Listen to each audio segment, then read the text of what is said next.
नमस्कार, आप देख रहे हैं प्रदेश का सबसे भरोसेमंद news channel India news Uttar Pradesh Uttarakhand और मैं हूं आपके साथ शुभेंदु सिंह। कोरोना वायरस की दूसरी लहर भले ही ढलान पर हो, लेकिन कोविड 19 के डेल्टा प्लस वेरिएंट ने एक बार फिर से देश की चिंता बढ़ा दी है और ऐसी सुगबुगाहट है कि देश में तीसरी लहर इस वेरिएंट के चलते आ सकती है। और अब तक इस वेरिएंट से संक्रमित 40 से ज्यादा केस सामने आ चुके हैं, जिसमें सबसे ज्यादा मामले महाराष्ट्र में हैं। मेडिकल विशेषज्ञों का यह कहना है कि डेल्टा प्लस वेरिएंट आप ऑफ कंसर्न हैं। फिलहाल डेल्टा प्लस वेरिएंट के मामले सिर्फ 3 राज्यों केरल, महाराष्ट्र और मध्य प्रदेश में ही नहीं हैं, बल्कि ये दूसरे राज्यों में भी पाए जा रहे हैं, लेकिन वो बिखरे हुए तरीके से पाए जा रहे हैं। ऐसे में बड़ा सवाल, नए वेरिएंट के खिलाफ कोरोना टीका कितना प्रभावी है? क्या डेल्टा प्लस वेरिएंट से वैक्सीन लड़ सकती है? और डेल्टा प्लस वेरिएंट से कैसे बचें? इन सभी सवालों का जवाब देने के लिए हमारे साथ डॉक्टरों का एक खास पैनल इस वक्त जुड़ चुका है, जो आपके हर सवाल का जवाब देगा। और साथ ही साथ इस दौरान आपको बताएं कि आपके सामने कुछ नंबर्स टीवी स्क्रीन पर लगातार फ्लैश होते रहेंगे, जिसके जरिए आप हमारे इस मंच के साथ जुड़ सकते हैं।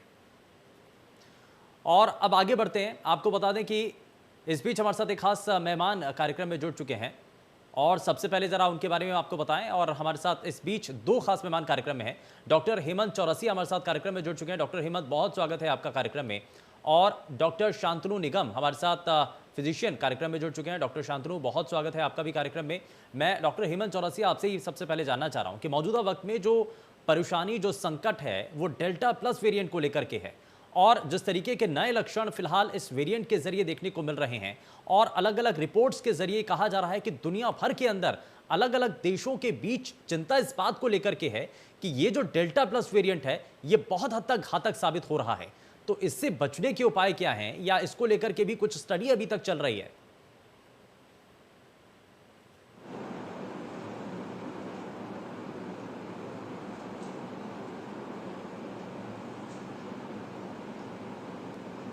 डॉक्टर हेमंत,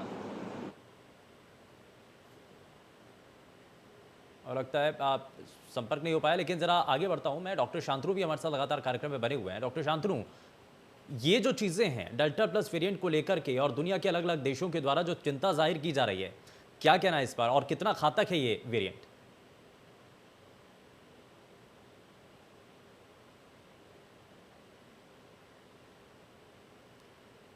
डॉक्टर शांतनु, मुझे सुन पा रहे हैं आप?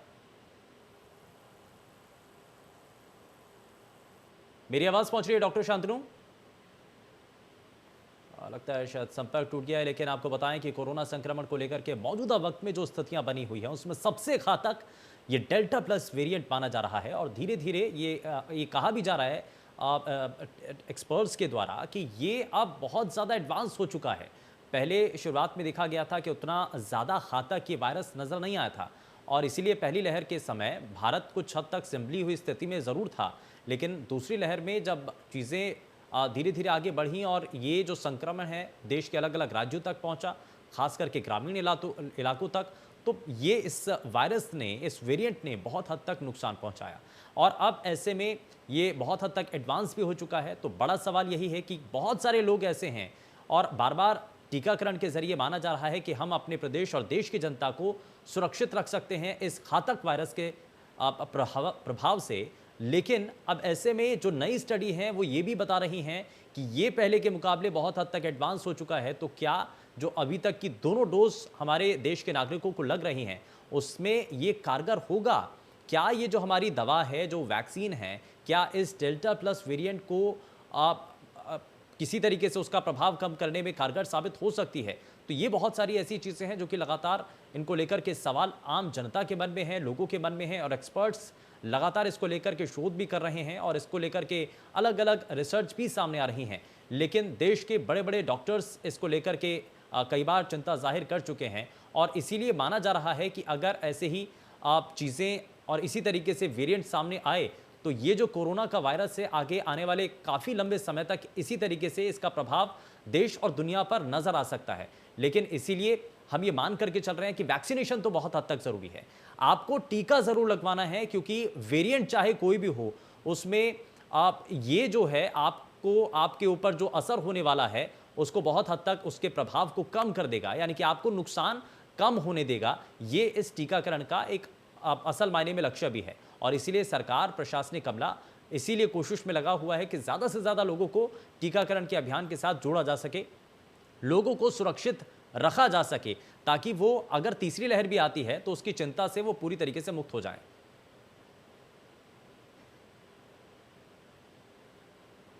डॉक्टर शिवशंकर हमारे साथ कार्यक्रम में जुड़ चुके हैं। बहुत स्वागत है सर आपका भी कार्यक्रम में। डॉक्टर शिवशंकर जी, मैं जरा जल्दी से आपसे एक रिएक्शन लेना चाहता हूं। डेल्टा प्लस वेरिएंट को लेकर के दुनिया के अलग अलग देश चिंता जाहिर कर चुके हैं, आप इस पर क्या कहना चाहते हैं और कितना घातक ये वेरिएंट नजर आता है आपको? हाँ, मैं आपको बताना चाहता हूँ, जो जहाँ तक डेल्टा वेरिएंट की बात है, जी, कोरोना वायरस एक आरएनए वायरस है और ये हमेशा अपना रूप बदलता रहेगा। आज डेल्टा है, कल कोई और गामा आएगा, कल कुछ आएगा। तो आम पब्लिक को जो वैक्सीन की जो बात कर रहे हैं, तो कोरोना से रोकने के लिए जो मूल मंत्र है, 2 गज की दूरी, मास्क है जरूरी, प्रॉपर सैनिटाइजेशन, ये सबको फॉलो करना पड़ेगा।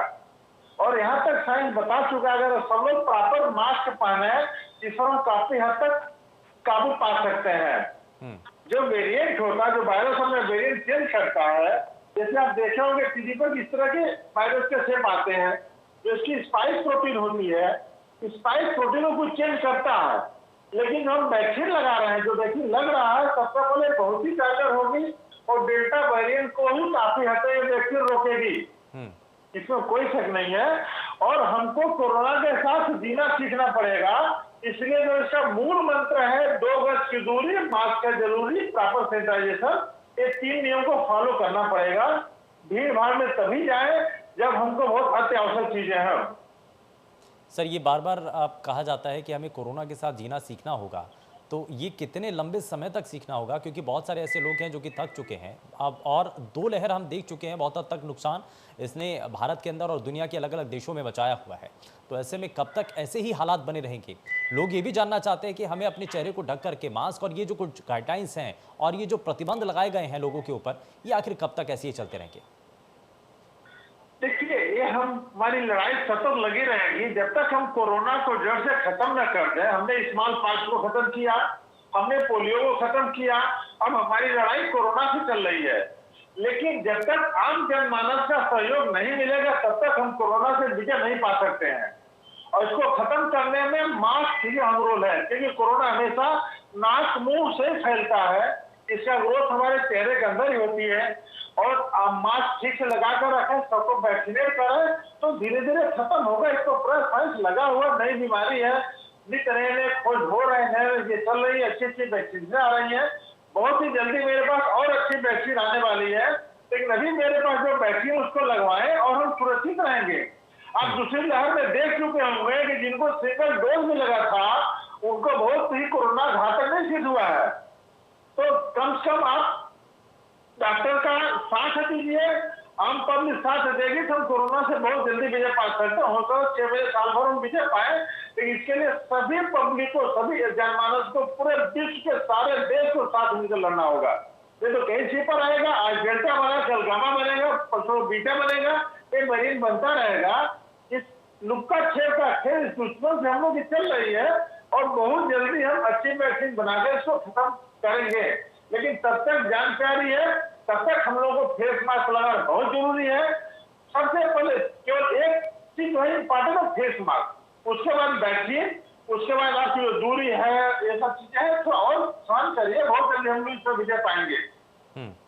ठीक है डॉक्टर हेमंत, एक सवाल ये भी है कि लोगों के मन में शंका है दोनों वैक्सीन को लेकर के, और अब बहुत से ऐसे लोग हैं जो कोवैक्सीन लगवाना चाहते हैं, लेकिन अब ये कहा जाता है कि अभी तक उसके ट्रायल्स पूरे नहीं हुए हैं, इसलिए कोविशील्ड ज़्यादा प्रभावशाली है। लेकिन कुछ लोगों का ये मानना है कि कोविशील्ड की वैक्सीन लगने के बाद ज़्यादा आफ्टर इफेक्ट इसके नज़र आते हैं, यानी कि बुखार होना या सिर में दर्द होना, कुछ ऐसी चीज़ें वैक्सीनेशन के बाद ये स्वाभाविक हैं और आती हैं। तो ऐसे में असमंजस लोगों में बना हुआ है। ज़रा लोगों के इस भ्रम को दूर कीजिए, क्योंकि दोनों तरीके की वैक्सीन बिल्कुल सेफ है, सुरक्षित है, ये ज़रा लोगों को बताइए।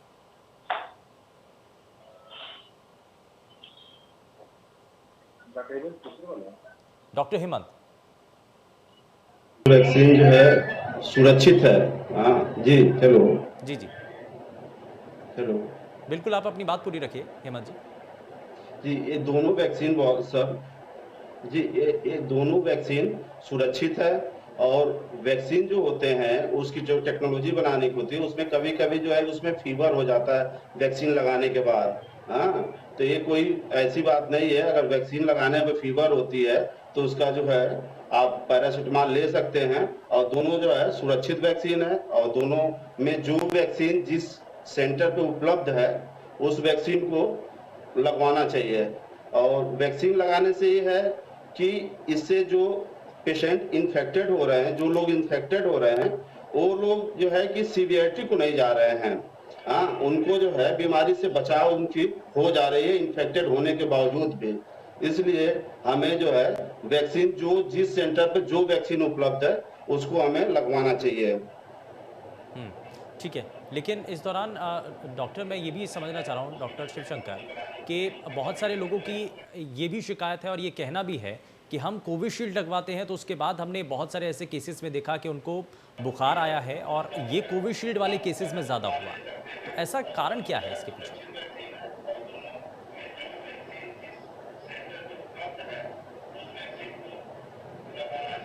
डॉक्टर शिवशंकर। Yes sir. हाँ बोलिए सुमंतु जी, मैं हाँ। डिस्कनेक्ट हो गया था। ठीक है डॉक्टर शिवशंकर, मेरा सवाल ये है कि बहुत सारे ऐसे लोग हैं जिनके मन में ये सवाल आता है, जिनको शंका है कि कोविशील्ड वैक्सीन हमने लगवाई है लेकिन उसके बाद बुखार आता ही आता है। हालांकि ये बॉडी टू बॉडी डिपेंड करता है, लेकिन अमूमन ऐसा देखा गया है कि कोविशील्ड की वैक्सीन लगवाने के बाद बुखार आता ही है। ये कारण क्या है इसके पीछे? हाँ देखिए, कारण ये कि जब हम वैक्सीन लगाते हैं तो वैक्सीन वही कोरोना वायरस है जो सेम होता है, लेकिन उसकी पैथोजेनिसिटी को हम खत्म कर देते, तो बीमारी नहीं कर सकता है, लेकिन सेम वायरस होता है। जब मेरे शरीर के अंदर जाएगा, शरीर के अंदर इम्यूनिटी डेवलप होगी, एंटीबॉडी डेवलप होगी, तो थोड़ा सा उथल पुथल होता है, थोड़ी सी शरीर के अंदर एक तरह से लड़ाई होती, वायरस जो फेक वायरस हम डाल रहे हैं बनाकर, जो नॉन पैथोजेनिक है, और शरीर के इम्यून सिस्टम से, ताकि वो उस वायरस को पहचान सके।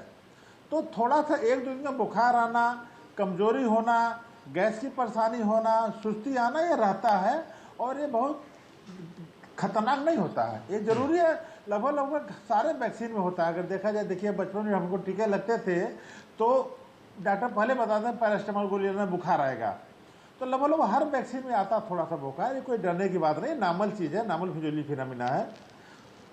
तो अगर ये जो रिएक्शंस हैं, आप जो कह रहे हैं कि इस तरीके से बॉडी रिएक्ट करती है, तो अगर ये रिएक्शन होते हैं तो हम ये माने कि वाकई में असर हो रहा है बॉडी के अंदर। हाँ।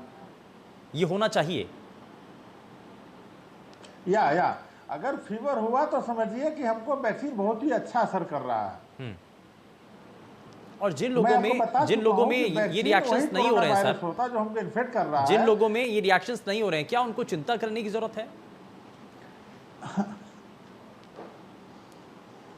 नहीं, एकदम चिंता करने की जरूरत नहीं, उनको भी एंटीबॉडी बनती है, लेकिन किसी किसी का इम्यून रिस्पांस बहुत ज़्यादा होता है। देखिए पोस्ट वैक्सीनेशन में एंटीबॉडी चेक कराते हैं, किसी की एंटीबॉडी 50 आती, किसी 400 आती, किसी 1700 आती, अलग अलग सबका बॉडी रिस्पांस अलग है। तो एकदम चिंता करने की आवश्यकता नहीं, जिसको बुखार नहीं होता उसको भी एंटीबॉडी बनेगी और जिसको होता उसको भी बनेगी, इससे चिंता करने की एकदम आवश्यकता नहीं है। वो शरीर की फिजियोलॉजी है, किसी की रिस्पांस करती है हाई पर, किसी की कम करती है। ठीक है डॉक्टर शांतनु निगम, मैं ज़रा जल्दी से आपसे एक रिएक्शन लेना चाह रहा हूँ कि अभी जो लोग अपने घरों में हैं, हम ये देख रहे हैं कि वेव का थोड़ा सा असर पहले के मुकाबले कम हुआ है, लेकिन खतरा अभी भी बना हुआ है। तो ऐसे में जो लापरवाही इस वक्त हम देख रहे हैं, बाज़ारों में भीड़ बढ़ चुकी है, वापस से लोग अपने काम के लिए अपने घर से निकलना शुरू हो गए हैं, तो इस वक्त लोगों को किन बातों का और ध्यान रखना होगा, सावधानियाँ क्या होनी चाहिए? आजकल लोग जब भी पूरी भीड़ में निकलते हैं तो मास्क वगैरह लगाते नहीं है, तो उसके लिए उन्हें मास्क लगाना जरूरी है और साथ में लोगों से उचित दूरी बना के रखनी पड़ेगी। और लोगों से जैसे दुकान पे जाते हैं तो हाथ पैर में हाथ मिलाते हैं, तो हाथ नहीं मिलाना है लोगों को। और दूसरी चीज ये अपने कपड़े भी सैनिटाइज करके मास्क, और जो सरकार ने चला हुआ है कि 2 दूरी मास्क जरूरी, तो दूरी बना के रखनी है और मास्क लगा के रखना है, तो इसी से बचाव हो सकता है। उसके अलावा अगर लोगों से ऐसे रहेंगे तो कोविड जो है ऐसे ही म्यूटेट होता रहेगा और स्प्रेड होता रहेगा जी, क्योंकि दूसरी लहर जो आ रखी थी उसका यही one of the biggest reason था कि लोगों ने उस चीज को, सरकार ने जो प्रोटोकॉल बना रखा था उसको फॉलो अप नहीं। था। और इसी के कारण ये सेकेंड वेव बहुत जल्दी स्प्रेड हुई थी ऑल ओवर इंडिया में। ठीक है डॉक्टर हेमंत, मैं ज़रा जल्दी से आपसे एक रिएक्शन लेना चाह रहा हूँ कि तीसरी लहर के आगमन को लेकर के और आने को लेकर के बहुत सारे सवाल उठ रहे हैं। दो इसको लेकर के धड़े बने हुए हैं। एक धड़ा ये कहता है कि अगर तीसरी लहर आती है तो सबसे ज़्यादा बच्चों को प्रभावित करेगी, और एक सेक्शन वो भी है जो ये कह रहा है कि बच्चों को इससे ज़्यादा प्रभावित होने के चांसेस कम हैं, क्योंकि पहली और दूसरी लहर में हमने देखा कि बच्चे ज़्यादा प्रभावित नहीं हुए। तो इसलिए ये अंदाज़ा है कि तीसरी लहर जब आती भी है तो उसमें बच्चे ज़्यादा प्रभावित नहीं होंगे। तो हम किस थ्योरी को माने कि ये सही है?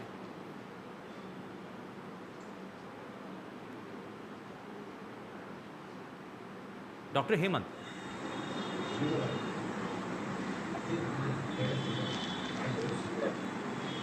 चलिए खैर, लगता है शायद संपर्क टूट गया है। खैर बहुत शुक्रिया सभी खास मेहमानों का, बहुत शुक्रिया सभी खास मेहमानों का कार्यक्रम में शामिल होने के लिए। लेकिन आपको बता दें कि जिस तरीके से मौजूदा वक्त में जो स्थितियां बनी हुई हैं उसको लेकर के हमारी कोशिश यही है कि सही जानकारी हम आप तक पहुंचाएं। फिलहाल के लिए बस उतना ही। नमस्कार।